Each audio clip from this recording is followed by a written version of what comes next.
Donc, je prends l'ensemble des orateurs de groupe. Très bien. Donc, pour le groupe Renaissance, la parole est à Anne Genetet pour une durée de 2 minutes.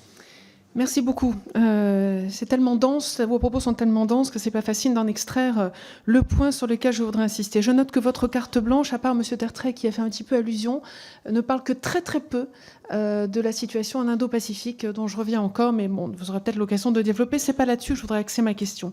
Je voudrais revenir sur le fait que historiquement, nous, en Occident, on avait envisagé la paix sous l'angle du droit, ensuite on l'a envisagé sous l'angle de l'économie et des échanges, et puis maintenant on est bien obligé de se rendre à l'évidence, on est obligé de l'envisager sous l'angle de la force. On y est vraiment contraint.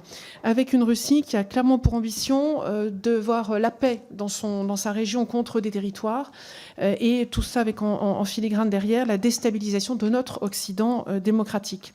Avec un comportement, vous l'avez évoqué, M. Tertrais, on voit bien qu'il nous mène à nous indirectement de guerres multiples, et il n'y en a pas qu'une seule. Il mène une cyberguerre, il mène une guerre de l'information, il mène une guerre de l'énergie, il mène une guerre de l'alimentation, vous l'avez évoqué, il mène même une guerre des migrations.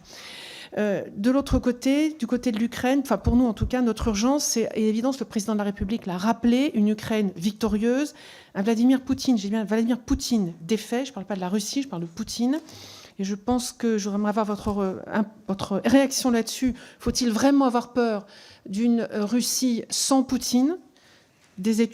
Des analystes disent, en tout cas américains disent que ce n'est pas forcément nécessaire.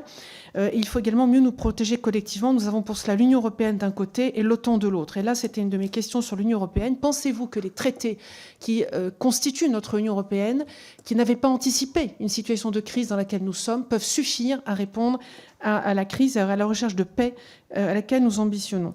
Et puis, sur la Russie, compte tenu des différentes guerres qui nous mènent, et puis de leur comportement sur le terrain en Ukraine, qui est un comportement qu'on peut assimiler du fait des crimes de guerre à un comportement terroriste, peut-on considérer que soit Poutine, soit ses armées, soit son gouvernement, je ne crois pas à l'État tout entier, mais j'aurais voulu avoir votre retour, peut être considéré, analysé, perçu comme un État terroriste, et quelles sont les conditions, les conséquences que ça pourrait avoir sur